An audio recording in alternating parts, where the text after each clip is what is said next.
Good morning to all. Welcome to Karnataka LMS e-content. I am Nagunenvi, Assistant Professor of English, the Department of Collegiate and Technical Education. In today's class, I am going to give you a brief introduction to Thomas Hardy, prescribed by the University of Mysore to the second year BA Optional English CBCS course 4th semester 2020-21. The title of the paper is Victorian Fiction. Thomas Hardy. The novel The Return of the Native is written by Thomas Hardy, which is prescribed to you. His period is between 1840 to 1928. He was born on June 1840 in Higher Wacampton, Dorsetshire. His father was a builder, musician, and his mother was a voracious reader and had a great liking for music. At the age of 8, Hardy was sent to a village school. He studied arithmetic and geography and read the works of Dryden's Virgil, Johnson's Rasselas, and Paul and Virginia. The history of the Napoleonic Wars. At the age of 12, he read Shakespeare, Scott, Bunyan, Dumas, and D.P.R. James. At 15, he was taught French. At the age of 16, he was sent to Mr. John Hicks as an apprentice in architecture, where he read classics and learnt Greek and studied the New Testament. He worked as an architect for 16 years. He moved to London in 1862 and became a well-known architect, but returned to Dorchester on the ground of ill health. He began his writing career as a poet, but later he felt that poetry was a waste of time and began to write novels. In 1910, he was honored with the Order of Merit and Honorary Fellowship of Oxford and Cambridge Colleges. He breathed his last on January 11, 1928. Works of Thomas Hardy. Novels and stories. Desperate Remedies, 1871. Under the Greenwood Tree, 1872. A Pair of Blue Eyes, 1873. Far from the Madding Crowd, 1874. The Hand of Ethelberta, 1876. The Return of the Native, 1878. The Trumpet Major, 1880. A Laudation, 1880. Two on a Tower, 1882. The Mayor of Casterbridge, 1886. The Woodlanders, 1887. Wessex Tales, 1888. Group of Noble Dames, 1891. Tales of D'Urbervilles, 1891. Life's Little Ironies and a Few Trusted Characters, 1894. Jude the Obscure, 1895. The Well-Beloved, 1897. Poems. Wessex Poems. Poems of the past and the present. Times Laughing Stocks. Satires of Circumstance. Moments of Vision. Late Lyrics and Earlier. Human Shows for Fantasies. Winter Words. Drama. The Dynast, Part 1 to 3. The Famous Tragedy of the Queen of Cornwall. Novels of Character and Environment. These novels are divided into three groups. Novels of Characters and Environment. Under the Greenwood Tree, Far from the Madding Crowd, The Return of the Native, The Mayor of the Casterbridge, The Woodlanders, Tales of the D'Urbervilles. Jude the Obscure comes under these novels of character and environment. Romances and fantasies. Pair of Blue Eyes, The Trumpet Major, Two on a Tower, The Well-Beloved.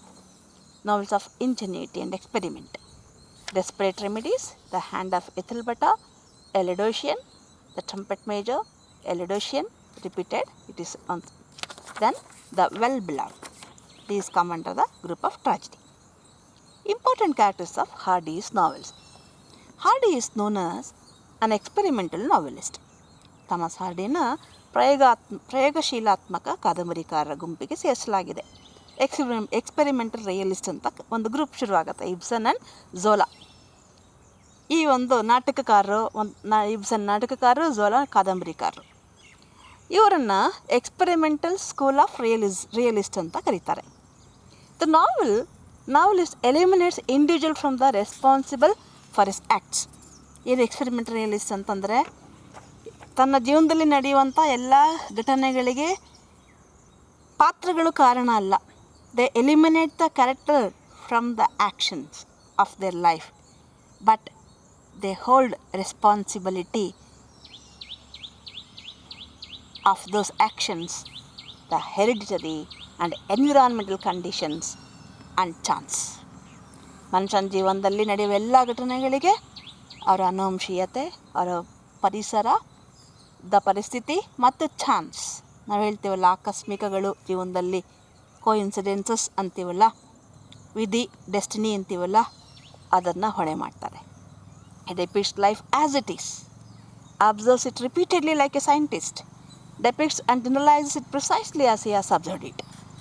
ವಿಜ್ಞಾನಿ ಹೇಗೆ ಒಂದು result ಕೊಡಬೇಕಾದ್ರೆ ಪದೇ ಒಂದು ಪ್ರೋಸೆಸ್ಸನ್ನು ಅವರು ಗಮನಿಸ್ತಾರೆ, ಸಣ್ಣ ಅಂಶವನ್ನು ಮೈನ್ಯೂಟಾಗಿ ಗಮನಿಸಿ ಕೊನೆಗೊಂದು ಕನ್ಕ್ಲೂಷನಿಗೆ ಬರ್ತಾರೆ. Hardy observes life like that and he precisely depicts what he has observed as a scientist.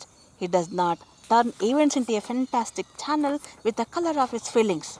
ತನ್ನ ವೈಯಕ್ತಿಕ ಭಾವನೆಗಳನ್ನು, ಕಲ್ಪನೆಯನ್ನು, ಬಣ್ಣವನ್ನು ಹಚ್ಚಿ ವಾಸ್ತವವನ್ನು ಅವರು ಮರೆಮಾಚಲ್ಲ.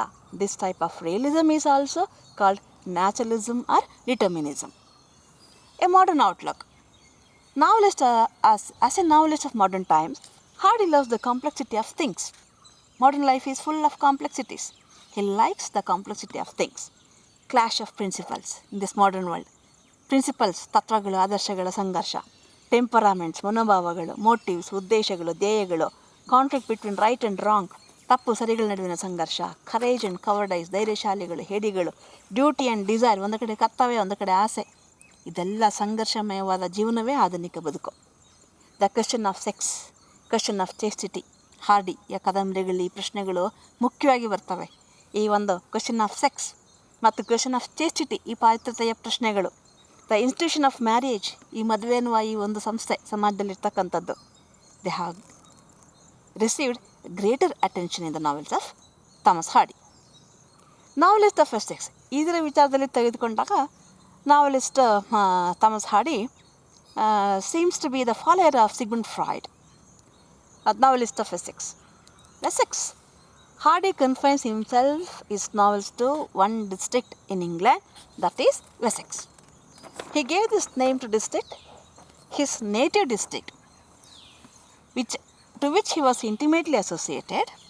He resurrected the old name of his locality, Wessex, or land of the West Saxons, which comprises Dorset, with Wiltshire, Hampshire, parts of Berkshire and Somerset. Hardy's philosophy of life. ನಮ್ಮಲ್ಲಿ ಆರ್ಕಿನಾರನ್ ಹೇಗೆ ಮಾಲ್ಗುಡಿ ಅನ್ನೋ ಒಂದು ಇಮ್ಯಾಜಿನರಿ ಉಟೋಪಿಯನ್ ವರ್ಲ್ಡ್ ಕ್ರಿಯೇಟ್ ಮಾಡಿದ್ರು, ಹಾಗೆ ಇವರು ವೆಸೆಕ್ಸ್ ಅನ್ನೋಂಥ ಒಂದು ಪ್ರಪಂಚದಲ್ಲಿ ತಮ್ಮ ಕಾದಂಬರಿಯನ್ನು ಅವರು ಬರೀತಾರೆ, ಪಾತ್ರಗಳನ್ನ ಆಯ್ಕೆ ಮಾಡ್ಕೊಳ್ತಾರೆ, ಚಿತ್ರಿಸ್ತಾರೆ. ಇಲ್ಲಿ ಅವರು ವೆಸೆಕ್ಸ್ ಅನ್ನುವ ಹಳೆಯ ಹೆಸರಿಗೆ ಮತ್ತೆ ಮರುಜೀವನ ಕೊಡ್ತಾರೆ. Philosophy of hardy. He believes that in making life beautiful by removing the obvious follies and abuses. ನಮ್ಮ ಕಣ್ಣೆದುರಿಗೆ ಸ್ಪಷ್ಟವಾಗಿ ಕಾಣುವಂಥ ತಪ್ಪುಗಳು, ದೋಷಗಳು, ನಾವೇ ಮಾಡುವಂಥ ದೋಷಗಳು, ನಮ್ಗೆ ನಮ್ಮ ಅರಿವಿಗೆ ಬರುವಂಥ ದೋಷಗಳನ್ನು ಸರಿಪಡಿಸ್ಕೊಳ್ಳೋದ್ರ ಮೂಲಕ we may make our life happy, beautiful. He believes that life can be beautiful and happy only if we live it bravely and truly surrendering to nothing. ತಪ್ಪುಗಳನ್ನ ಸರಿ ಮಾಡ್ಕೋಬೇಕು. ನಾವು ಸಂತೋಷವಾಗಿ ಹೇಗೆ ಮಾಡ್ಕೋಬೋದು? ಧೈರ್ಯವಾಗಿ, ಸತ್ಯವಂತಿಕೆಯಿಂದ ಬದುಕಿದರೆ ಯಾವುದಕ್ಕೂ ನಾವು ಬಗ್ಗೋ ಅವಶ್ಯಕತೆ ಇಲ್ಲ, ನಮ್ಮ ಜೀವನ ಸುಂದರವಾಗಿರುತ್ತೆ, ಸಂತೋಷವಾಗಿರುತ್ತೆ ಅಂತ ಇವರು ನಂಬಿದ್ದಾರೆ. He does not believe the philosophy of the triumph of good over evil and the possibility of perfection. ಒಳ್ಳೆಯದು ಗೆಲ್ಲುತ್ತೆ, ಕೆಟ್ಟದ್ದು ಸೋಲುತ್ತೆ, ಇಲ್ಲಿ ನಾವು ಒಳ್ಳೆಯವ್ರಾಗ್ತಾ ಇದ್ರೆ ವಿಲ್ ಬಿಕಮ್ ಪರ್ಫೆಕ್ಟ್, ಇದೆಲ್ಲ ಅವ್ರು ನಂಬಲ್ಲ. ಹಾರ್ಡೀಸ್ views on fate and destiny. ಅವರು ವಿಧಿಯ ಬಗ್ಗೆ ನಾವು ಹೇಳ್ತೀವಿ, ನಮ್ಮ ಯಾವುದೋ ಒಂದು ಕಾರಣದ ಕೈ ಆಳ್ತಾ ಇದೆ, ಶಕ್ತಿ ಇದೆ ನಮ್ಮ ಹಿಂದೆ, ಎಲ್ಲ ಎವ್ರಿಥಿಂಗ್ ಇಸ್ ಪ್ರಿಡಿಟರ್ಮೈನ್ಡ್ ಅಂತ. ಹಾರ್ಡಿ ಏನು ಹೇಳ್ತಾರೆ ನೋಡೋಣ. Hardy's philosophy of life is marked with a strong note of fatalism. Yes, he believes in the role of fate in our life. ನಮ್ಮ ಜೀವನದಲ್ಲಿ ಏನಾದ್ರು ನಾವು ಅಂದ್ಕೊಳ್ಳೋದೇ ಒಂದು ಮ್ಯಾನ್ ಪ್ರಪೋಸಸ್, ಗಾಡ್ ಡಿಸ್ಪೋಸಸ್. ಇಲ್ಲಿ ಟೆಸ್ಟ್ ಆಫ್ ದ ರಬೋವಿಲಲ್ಲಿ ಬರುತ್ತೆ ಅದು. ಆ ನಾವೆಲ್ ತುಂಬ ಚೆನ್ನಾಗಿದೆ, ಓದಿ ಅದನ್ನು. ಸೊ ಫೇಟ್ ಅಷ್ಟೇ. ಇನ್ ಈಸ್ ನಾವೆಲ್ ಡೆಸ್ಟಿನೀಸ್ ಕ್ಯಾರೆಕ್ಟರ್, ವಿಧಿಯೇ ಪಾತ್ರ. Man is treated as A helpless creature, A mere puppet in the hand of destiny. ವಿಧಿಯ ಕೈಯಲ್ಲಿ ಅವನೊಂದು ಪಪೆಟ್ ಅಷ್ಟೇ, ಒಂದು ಬಣ್ಣದ ಬುಗುರಿ. ಅವರ ಒಂದು ಹಾಡಿದೆಯಲ್ಲ ಕ್ಷತ್ರಿಯನ ಮಹಾಕ್ಷತ್ರಿಯ, ಈ ಭೂಮಿ ಬಣ್ಣದ ಬುಗುರಿ, ವಿಧಿ ಇದರ ಚಾಟಿ ಕಣೋ, ಆ ರೀತಿಯದು. Or fate, he emphasises the role of coincidences in human life. ಮನುಷ್ಯನ ಜೀವನದಲ್ಲಿ ಈ ಕೋಇನ್ಸಿಡೆನ್ಸಸ್, ಈ ಆಕಸ್ಮಿಕಗಳು, ಕಾಕತಾಳೀಯ ಘಟನೆಗಳು ಅಂತ ಹೇಳ್ತೀವಿ. ಅಲ್ಲಿ ಕಾಗೆ ಕೂಗೋದಕ್ಕೂ ಮನೆಗೆ ನೆಂಟರು ಬರೋದಕ್ಕೂ ಒಂದೇ ಆಯಿತು.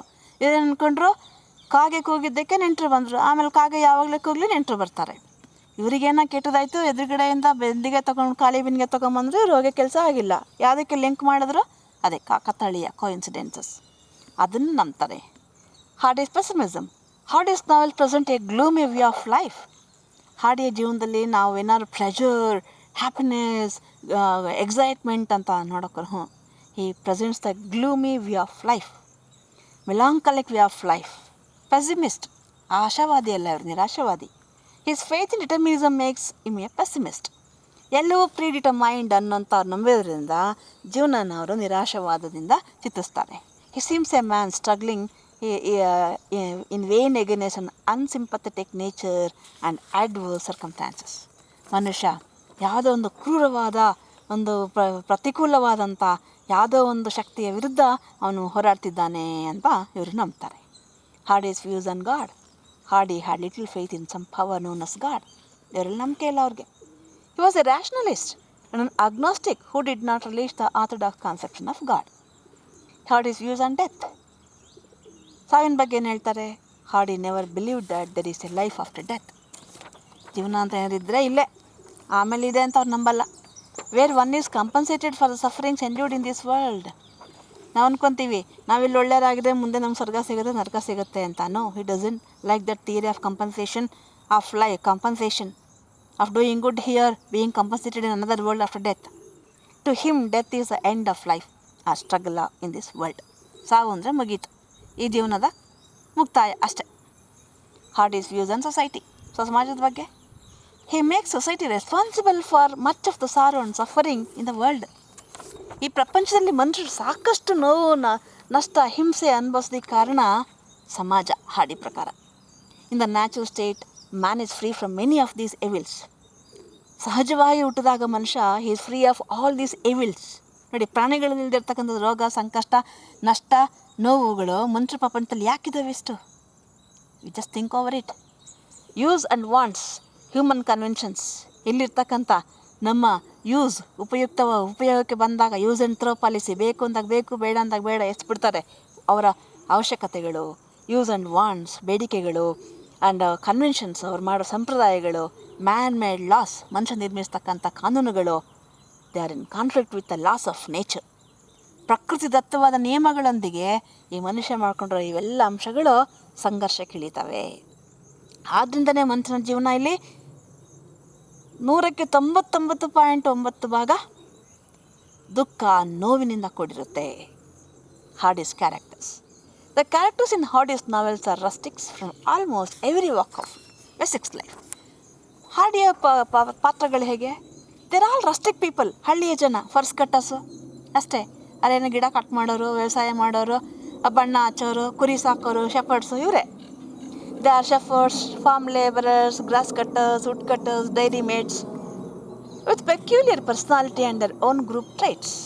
ಆಯಾ ಗುಂಪಿಗೆ, ಆಯಾ ವೃತ್ತಿಗೆ ಸಂಬಂಧಪಟ್ಟಂಥ ಲಕ್ಷಣಗಳನ್ನು ಹೊಂದಿರ್ತಾರೆ ಅಷ್ಟೇ. And they function like the chorus of Greek tragedy, observing, desiring the life and events in the lifes of main characters.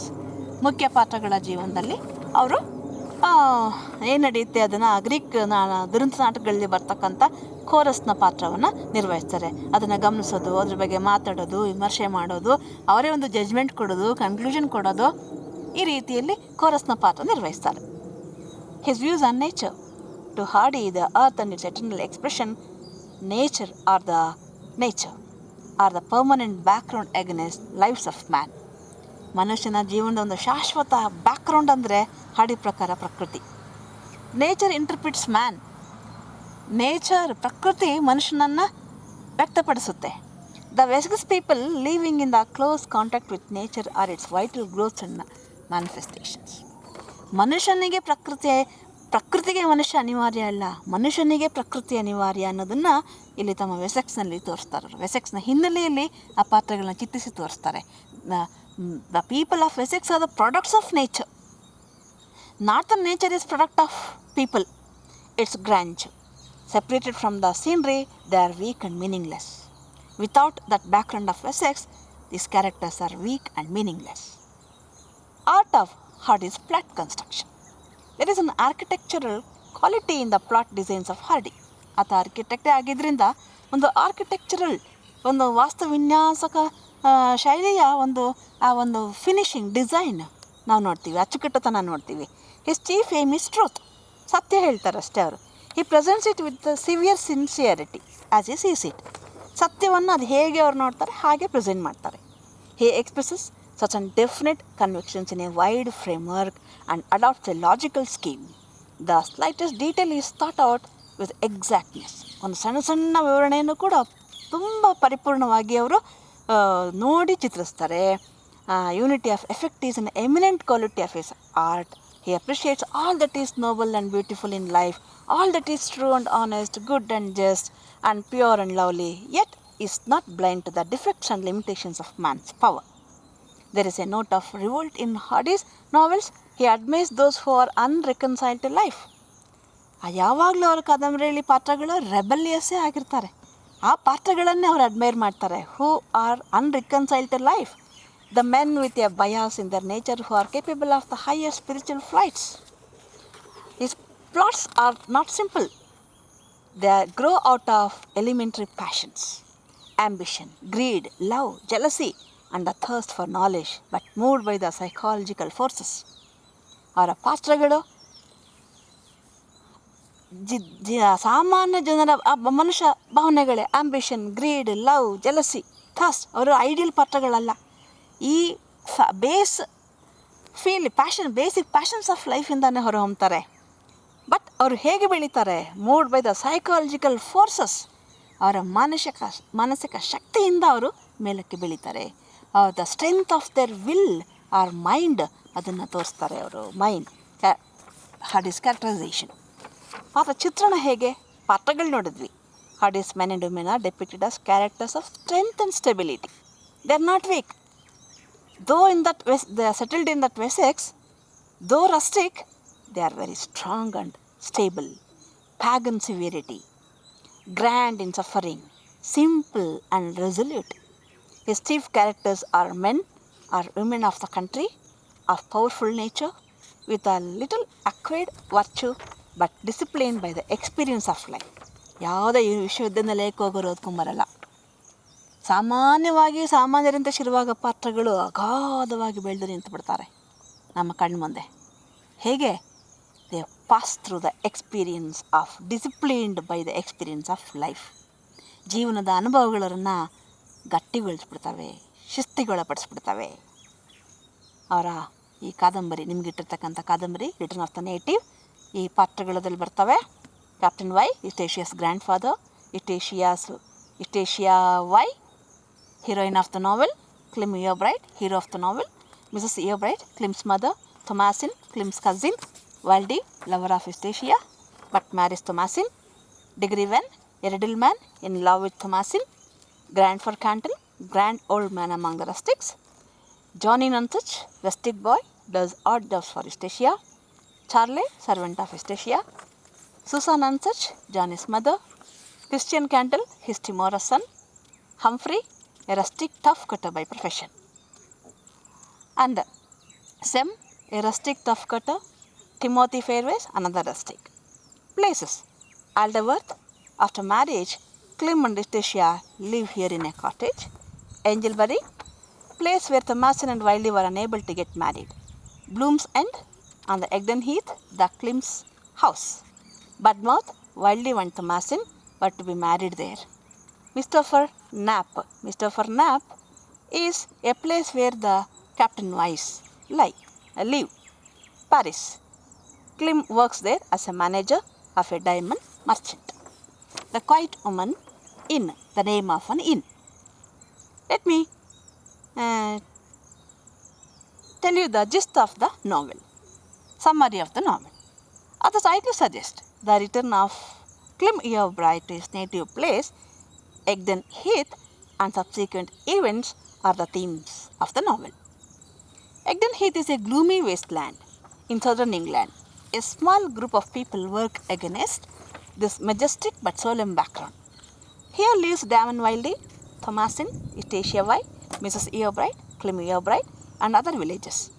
The novel is the story of love between Wildey, Thomasin, Wildey, Eustacia and Clym Eobright, and Digriven's love for Thomasin, and his continuous effort to destroy all the obstacles in the happy and comfortable life of his beloved Thomasin. ವೈಲ್ಡ್ಯೂ ಮತ್ತು ಯುಸ್ಟೇಷಿಯಾ love ಮಾಡ್ತಾರೆ, ವೈಲ್ಡ್ಯೂ ಮತ್ತು ತೊಮಾಸಿನ್ love ಮಾಡ್ತಾರೆ, ಯುಸ್ಟೇಷಿಯಾ ಮತ್ತು ಕ್ಲಿಮ್ love ಮಾಡ್ತಾರೆ. ಡಿಗರಿವೆನ್ನು the reddle man ಅವನು ತೊಮಾಸಿನ್ love ಮಾಡ್ತಾನೆ, ಮದುವೆ ಆಗೋಕ್ಕಾಗಲ್ಲ. ವೈಲ್ಡ್ಯೂ ಯುಸ್ಟೇಷಿಯನ್ love ಮಾಡ್ತಾನೆ, ತೊಮಾಸಿನ್ನ ಮದುವೆ ಆಗ್ತಾನೆ. ಯುಸ್ಟೇಷಿಯಾ ಕ್ಲಿಮ್ ಲವ್ ಮಾಡ್ತಾರೆ, ಮದುವೆ ಆಗ್ತಾರೆ. ಡಿಗರಿವೆನ್ನು ತೊಮಾಸಿನ್ ಲವ್ ಮಾಡೋಕ್ಕಾಗಲ್ಲ. ಆದರೆ ಕೊನೆಯವರೆಗೂ ತೊಮಾಸಿನನ್ನು ಅವನು ಎಂಥ ಪ್ರೀತಿ ಅಂದರೆ ತನ್ನ ಪ್ರಿಯತಮೆ ತುಂಬ ಸುಖವಾಗಿರಬೇಕು, ಐಡಿಯಲ್ ಲವ್, ಪ್ಲಟೋನಿಕ್ ಲವ್ ಅಂತ ಹೇಳಿ ಅವಳನ್ನು ಹೆಜ್ಜೆ ಹೆಜ್ಜೆಗೂ ಫಾಲೋ ಮಾಡಿ ಅವಳ ಜೀವನದಲ್ಲಿ ಬರುವಂಥ ಎಲ್ಲ ಸಂಕಷ್ಟಗಳನ್ನು ಅವಳನ್ನ ಮುಕ್ತಳನ್ನಾಗಿ ಮಾಡಿ ಸಂತೋಷವಾಗಿರಲಿಕ್ಕೆ ಅವನು ಪ್ರಯತ್ನ ಪಡ್ತಾ ಇರ್ತಾನೆ. Wildey, though he is in love with Eustacia, marries Thomasin refuses to marry Digriven on the ground of her aunt's objection or rejection and marries Wildey.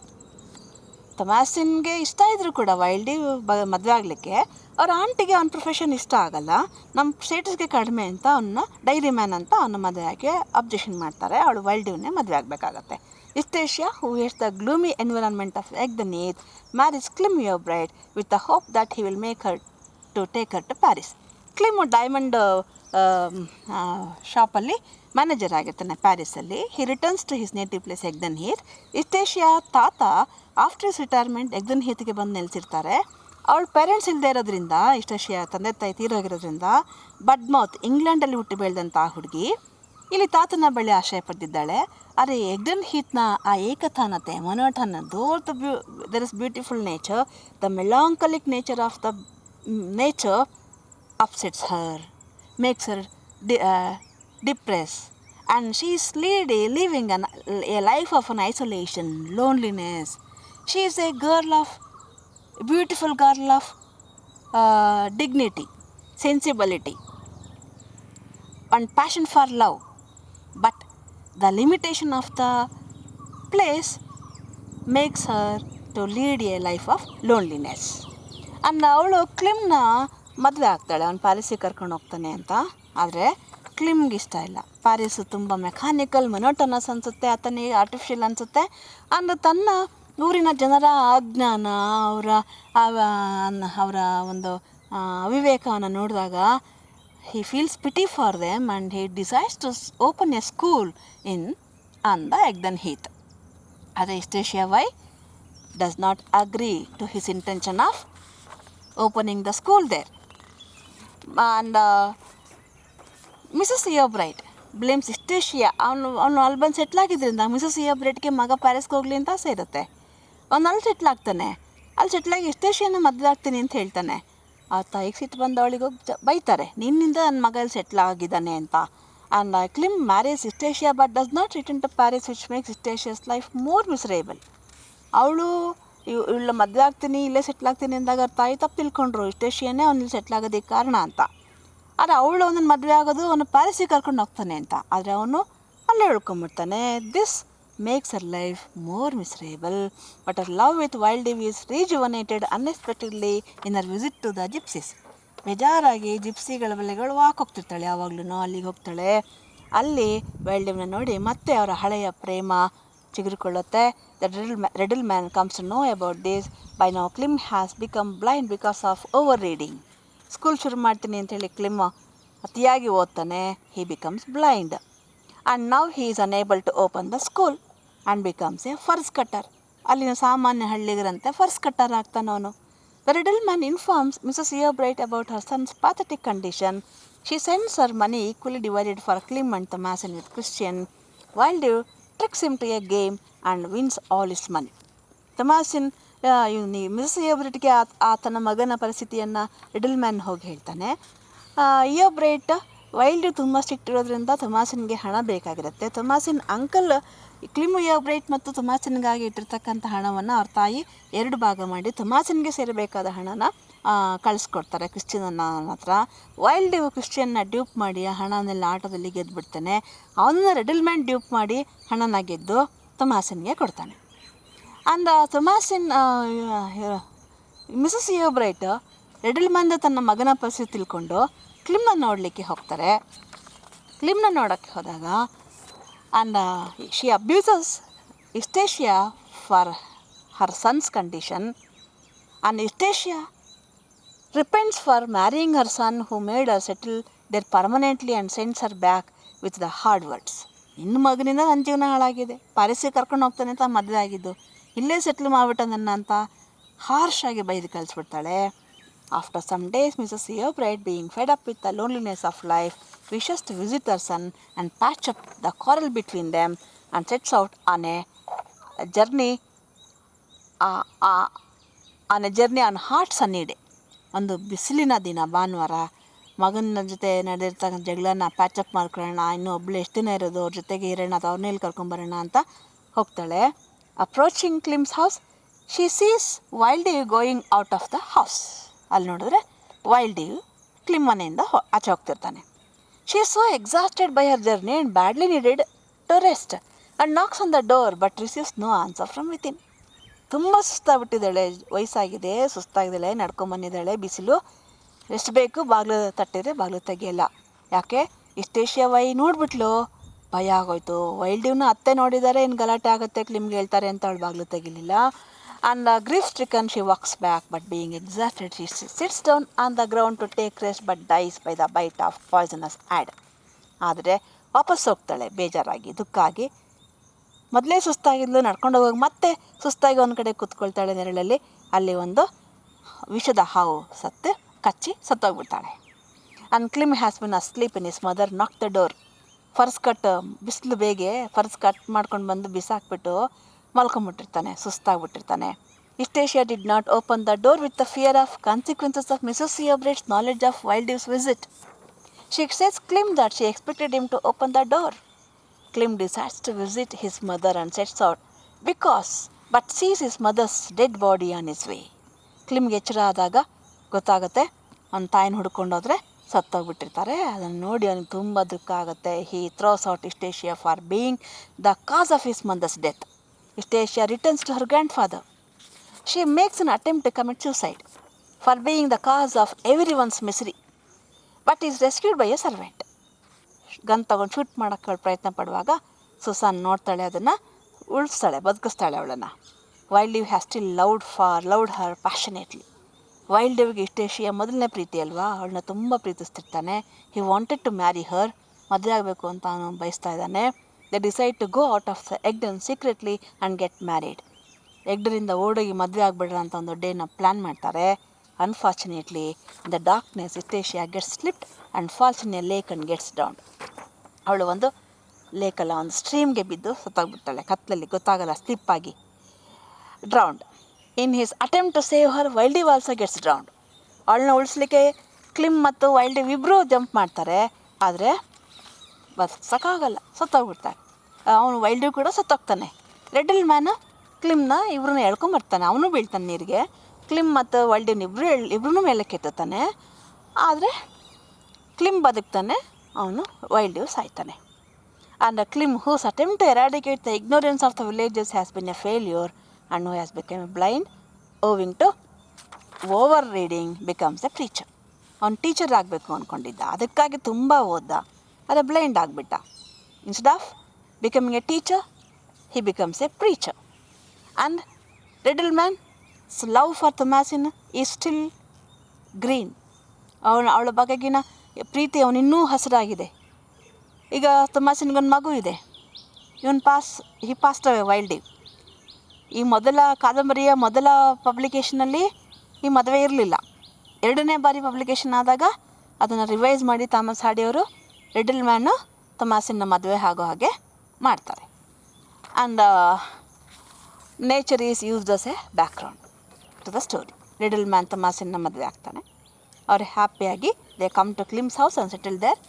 And as his tenant, Clym has no objection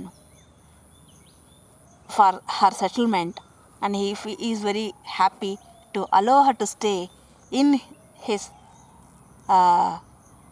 place. And here, throughout the novel, nature is used as a background. Coincidence is used effectively. Coincidence ಅನ್ನು, ಕಾಕತಾಳೀಯವನ್ನು, ಘಟನೆಗಳನ್ನು ತುಂಬ ಪರಿಣಾಮಕಾರಿಯಾಗಿ ಬಳಸ್ತಾರೆ to show the helplessness of man in the land of destiny. ಈ ವಿಧಿ ನಮ್ಮನ್ನು ನಿಯಂತ್ರಿಸ್ತಕ್ಕಂಥ ಈ ಹ್ಯಾಂಡ್ ಆಫ್ ಡೆಸ್ಟಿನಿ, ವಿಧಿಯ ಕೈಯಾಟದಲ್ಲಿ ಹೇಗೆ ನಮ್ಮ ಜೀವನದಲ್ಲಿ ನಡೆಯುವಂಥ ಕೆಲವು ಕಾಕತಾಳೀಯ ಘಟನೆಗಳು ನಮ್ಮ ಜೀವನವನ್ನು ಹೇಗೆ ನರಕ ಮಾಡಿಬಿಡ್ತವೆ, ನಮ್ಮ ಜೀವನಕ್ಕೆ ಸಂಕಟಗಳನ್ನು, ನೋವನ್ನು ತಂದುಕೊಡ್ತವೆ ಅನ್ನೋದನ್ನು ಈ ಕಾದಂಬರಿಯಲ್ಲಿ ಭಾಳ ಪರಿಣಾಮಕಾರಿಯಾಗಿ ಹಾಡಿಯವರು ತೋರಿಸಿದ್ದಾರೆ. ಈ ವಿವರಣೆ ನಿಮಗೆ ಅರ್ಥ ಆಯಿತು ಅಂದ್ಕೊಳ್ತೀನಿ. ಕಾದಂಬರಿಯನ್ನು ಓದಲಿಕ್ಕೆ ಆರಂಭಿಸಿ. ನಿಮ್ಮದೇನೇ ಪ್ರಶ್ನೆಗಳಿದ್ದರೂ ನೀವು ಕಾಮೆಂಟ್ ಬಾಕ್ಸ್ಗೆ ಹಾಕ್ಬೋದು. ಟೇಕ್ ಕೇರ್, ಬಾಯ್.